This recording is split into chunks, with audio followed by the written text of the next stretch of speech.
More importantly, remember, I always do triceps before I do biceps. Now, why do I do that?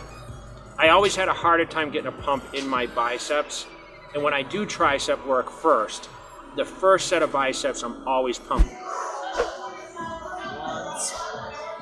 So, back in the day, I would always prioritize my biceps first in my workout.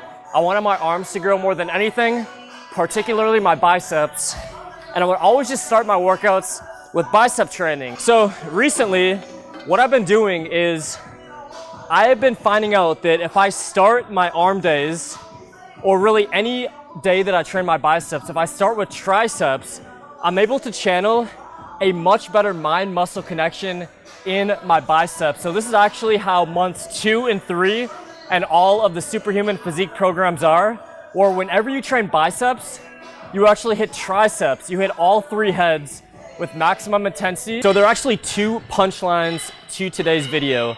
Number 1, if you're someone that struggles to grow their biceps like myself, try training your triceps before you hit biceps. So in today's video, I'm gonna show you an epic 3 exercise tricep routine that's gonna hit all 3 heads of the tricep that you can do before all of your bicep workouts. And then the second punchline is the biceps are actually a really small muscle group. So if you are trying to grow bigger arms, definitely prioritize compound pull movements, or even throw them on a leg day so you have more circulating anabolic hormones. I actually prefer to train my biceps on days when I train my quads, or even on days when I train my chest. So if you're ready to grow those stubborn biceps, smash that like button right now and let's get into the tricep pre-fatigue. So we wanna work our triceps in 3 ways that's gonna hit all 3 heads. Number 1, in a way that incorporates more shoulder flexion to hit the long head of the triceps. Number 2, a traditional tricep press down movement where our elbows are tucked in to hit those medial triceps. And then number 3, we want to work our way where our elbow is actually coming behind our body.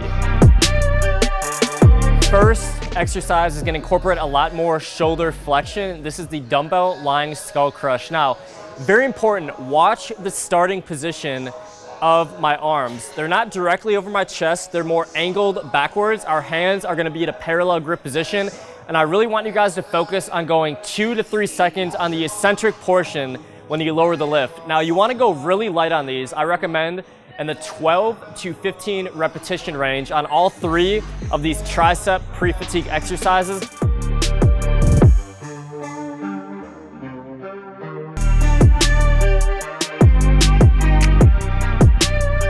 Next up, we need to incorporate a movement that puts our elbows slightly behind our body, and the dumbbell kickback is an excellent exercise to go really light on and get a massive pump right in that horseshoe. So I enjoy going really light on this. Sometimes I even go up to the 20 and 25 repetition range, and it's very important. We want to try to keep that shoulder in a stable position, and you want to keep your elbow in a stable position. So watch my form very closely in the video. And then one little tweak that you can do to work the long head of the triceps a little more is actually to turn your palm outward. So I'm actually doing 2 different versions, and it really depends on how your body's structured, which one that you feel more. But you have one where your hands are basically gonna stay like this on the kickback portion, and you have the other one where you're actually gonna turn your palms facing outwards on the kickback portion. So I would say experiment with both, and whichever one you feel more, stick with that.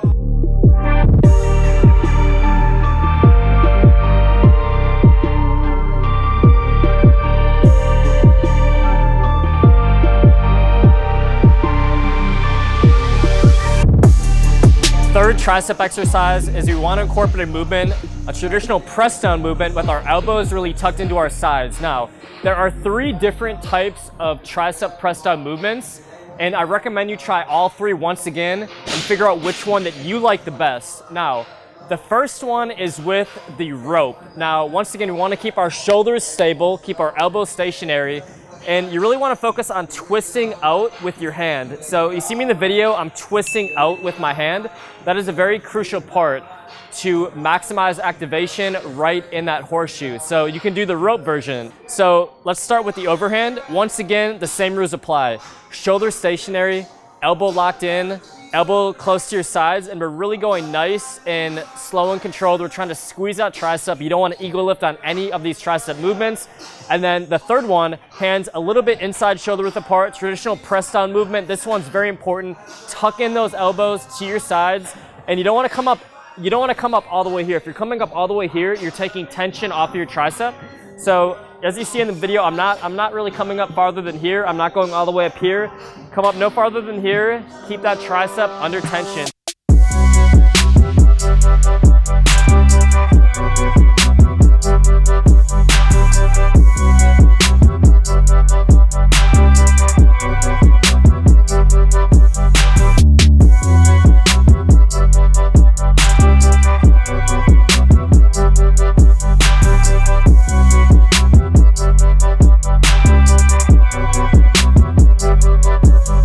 The bicep part with some blood flow restriction training. Now, I don't want to dive too deep into the science on BFR training, but I do plan on doing one of my next results experiment videos on blood flow restriction training.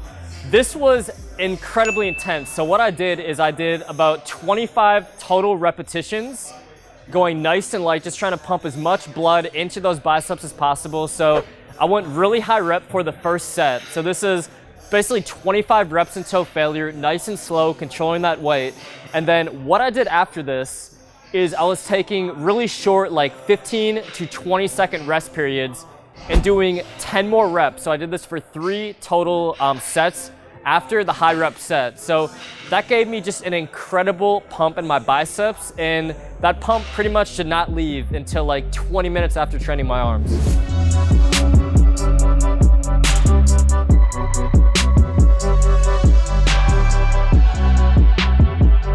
Second bicep exercise, and I will admit that I just started doing this recently, and this one, holy guys, you have got to try this. Let me know what you think of it.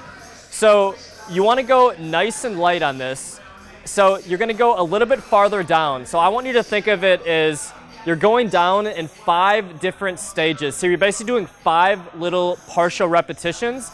So you're going full range of motion, and then you're going down a little bit farther, down a little bit farther, down a little bit farther, down all the way. So you're gonna do that for, I don't know, like 3 total circuits. So it's basically gonna be about 15 total reps. And you're kind of like, I call it the tension plane. You're just in that activation plane on these little half reps where you just feel that direct tension right on the biceps. This one was absolutely brutal following the BFR training.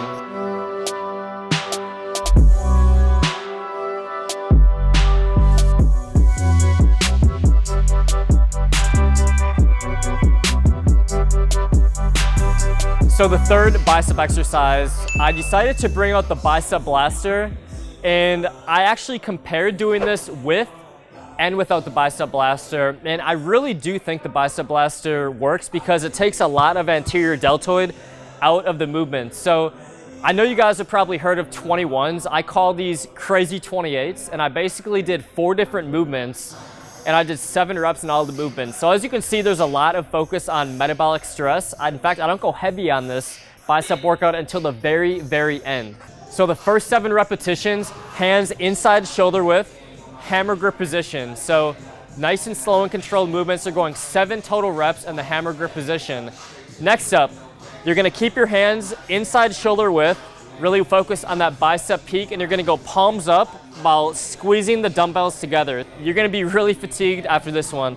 Now you're gonna go 7 reps directly across your body, and this was the biggest thing with the bicep blaster, is just locking that arm in position with the bicep blaster was a big difference from doing this with the bicep blaster versus not having the bicep blaster. So we did 7 on the right arm, 7 on the left arm, and then since the biceps were pretty much completely fatigued at this point, I ended the final 7 reps with 7 little half reps just to pump a little bit more blood, maximize that metabolic stress. So it's actually a total of 28 total repetitions.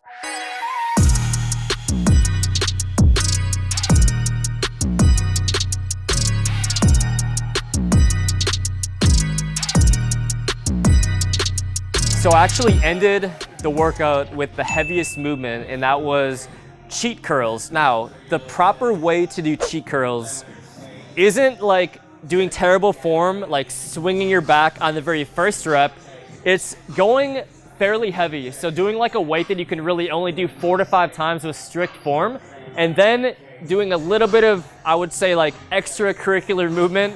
I definitely was really jerking my back into the movement for the last couple.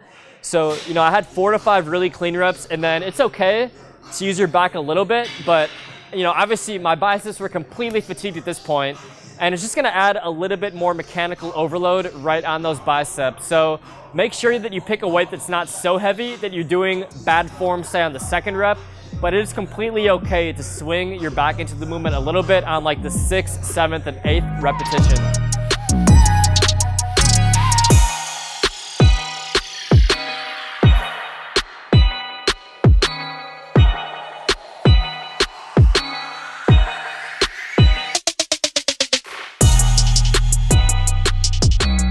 If you guys enjoyed today's video, give this video a big like. You have no idea how much it helps the channel grow. And I have another video coming your way tomorrow, and I'm really excited about it because I've been really trying to emphasize upper chest training, and I want to show 5 really unique upper chest exercises tomorrow that you guys are going to absolutely love. So I don't want you to miss out on that video. So we have a giveaway in today's video, and all you have to do is tap that notification bell and comment down below notification squad. And I'm gonna pick 3 people who comment notification squad in the comments below to win a 7-serving sample tub of Superhuman pre-workout. So I have some epic videos coming your way, and it all starts tomorrow, where we cover 5 upper chest exercises with no bench needed. So hope you guys enjoyed the video. I will see you guys tomorrow.